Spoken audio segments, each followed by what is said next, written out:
All right, let's go out. Oklahoma. Great. Let's go to Oklahoma and talk to Stacy. What's up, Stacy? Hi, Dr. John. What's up? Oh, not much. So, speaking of... That's the most Oklahoma answer. Not I much. know. Everyone Not in my much and a family whole lot. died. That's right. Exactly. I know it. All right, I know what's it. up?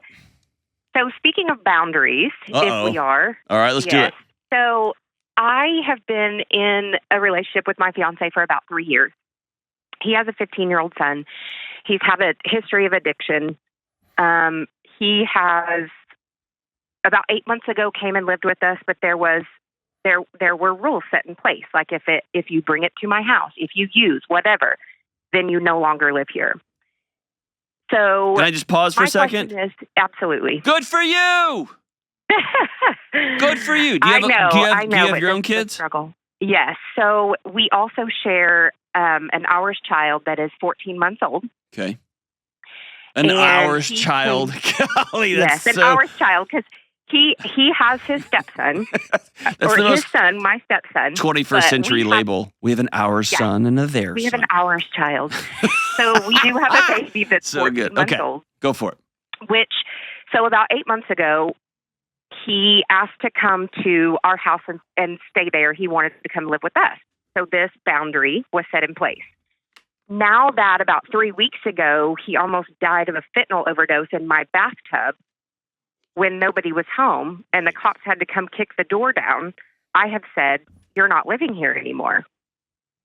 That was my boundary. Good for you. What I need to know is, how do I stand in that boundary when I feel like it's being pushed back against me? Like, now that it's actually happened and I've set that ultimatum in place to say, no, this is where my daughter lives. You were told what the consequences would be.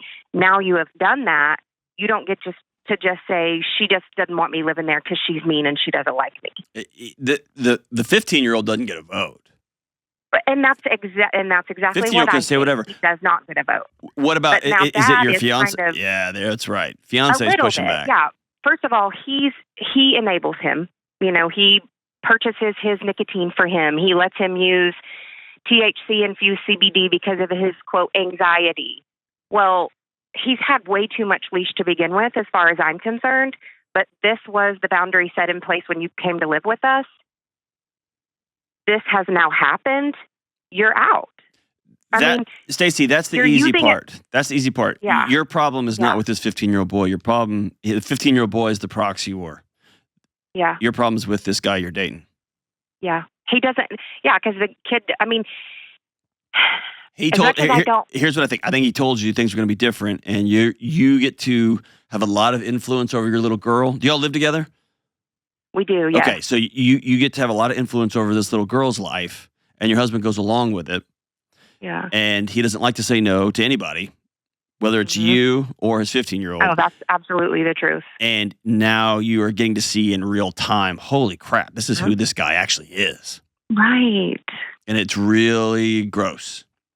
Oh, it's bad. It's physically the physical anxiety that I get when he is around is debilitating. It's the number one problem in our relationship. He has stolen I disagree. Or prescriptions. What's it's not. that? He's not the biggest problem. The biggest problem in your relationship is you and your fiance. Right. It's just a point of contention, I guess I should say. It's true, but the bigger contention is your husband's choosing his child, which I'm going to go and say, until y'all are married, he should be. He should. Oh, absolutely. And I agree with that. But you have another child to protect as well. That's right. And he's not. And that is my child. And nothing will happen to her. Yes. Literally over my dead body. It's not going to happen. He has stolen money, prescription drugs from my family members, my friends. He's a 15-year-old who struggles with addiction. Right. And now that it's to the point that it has reached maximum level, my boundary is she and I will not be around him. But Stacey, every 6 months you're trying to convince me. I'm with you. I know. Why are you trying to convince me? Same team. Because for 3 weeks, this has been my life day in and day out. Just constantly. I would quit having the conversation because you're making yourself insane. Oh, I know I am. The conversation's over. Yeah. now here's where this gets ugly and messy and ugly. Uh-huh. You can look at your fiance and say, if you need to be with him, I understand, but it won't be in this house. Yes. Then And that that's where I'm at. conversation needs to I happen. just have not said those words. It needs to happen because you're both Right. dancing around it. Yeah. And All of his excuses are, he needs us, and it's He a better does. place for him to be here than his mom. And he does. I'm like, He I needs. understand that, but I don't want to drag That's right. my infant or my toddler through the trauma that I'm going to have to counsel out of her later if she finds her brother dead. There you go. Which is exactly where we are. I mean, he almost died in our bathtub. Luckily, his girlfriend was there to call an ambulance, but the alternative would have been Stacy, my daughter Stacey. and I find him. I know. It's just exhausting, Dr. John. It is. But you are exhausting yourself. Oh, I know. Okay, I'm going to tell you something crazy, but you got to be my friend after I tell it to you, because I'm going to tell I you will. straight. I will. There's I a want you to. great Go ahead. psychiatrist. He's probably in his 90s now. Okay. His name is Irvin Yalom, and he's known for existential psychology. He's known for all these great things, but the thing I think he's most known for in my soul is he is a trainer of counselors. And he said something that stuck with me when I was first training. I was really young into this mental health practitioner thing. And he said, in a counseling situation, in an interaction with somebody, everything is data. Everything is data. Here's what that means. You and I are not in a counseling relationship, but we're talking about what's the next right step, right? Right. He said, if you're talking to somebody as a therapist or as a coach and you find yourself so unable to continue to pay attention because the other person is so boring, probably their wife experiences that and their coworkers experience that, and they start to tune him out and shut him off, and that makes him nuts. And so call that out. Or if somebody smells really, really tough, like it's really rough, and that means everyone else in their life experiences that too. And so the idea was not only the things that somebody's saying is data, but how they feel when you're interacting with them. Okay. So I tell you all that to say, I can feel how bottled up this stuff is and how machine gun fire and exhausting it all is. Oh my gosh, yes. Because all I really want to do is just be her mama. I don't want to. There you go. This is it's so much.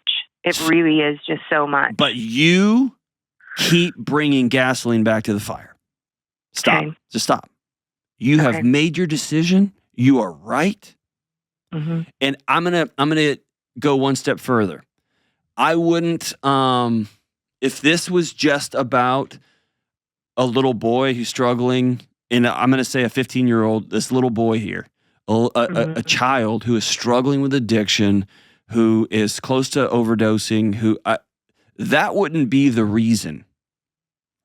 But I know, and you know, a kid struggling with this type of opioid addiction, who's got a mom whose home is not safe. He's got a dad with no boundaries, who's stolen from family, stolen from friends, stolen from community members. That's the behavior I don't want my daughter around. Correct. I don't mind my children around hurting people if there's adults to regulate that interaction. Y'all don't have that because you have an enabling adult. Yeah. And it is beyond just a hurting person. It's a person who's now inflicting harm on other people. That's what I'm going to separate my daughter from. I have no problem doing that. The problem y'all are going to run into is y'all built a life together. You created a kid together. You've been together for 3 years. And now there's a fracture. And y'all have to address the reality of that fracture. And blaming this 15-year-old kid, I got to protect my baby. All that's true, but that's on the outside. What's on the inside is I don't love a man who is so weak, he won't help his 15-year-old son. I don't love a man who is so incapable of helping his son that he's just going to watch him die in our bathtub, for God's sake.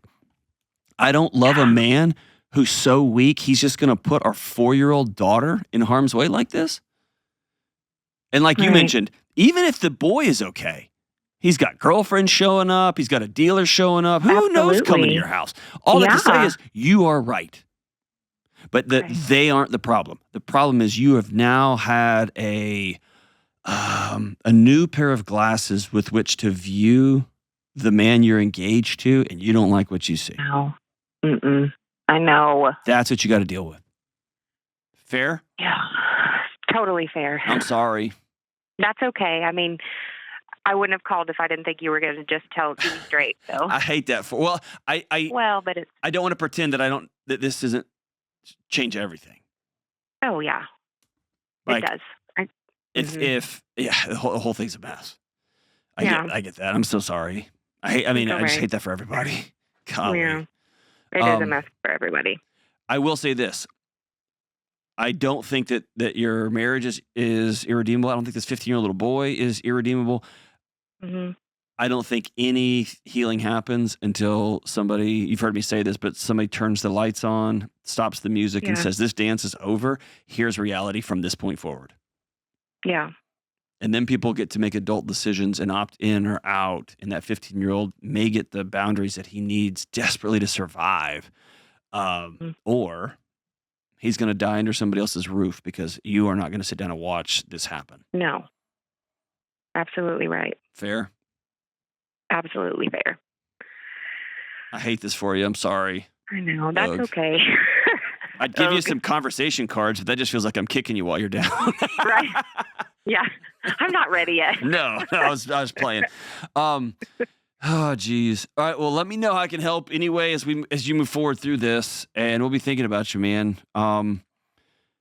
This is one of those calls that you can't button up with happily ever after. This is just a lot of really hard boundaries and a lot of hard conversations. And there's probably gonna be a lot of hurt and a lot of tears, and especially initially, as you say, as for me and my house, me and my baby girl, we're gonna be safe. And it doesn't include this. Thank you for the call, Stacey. Call anytime. We'll have you back.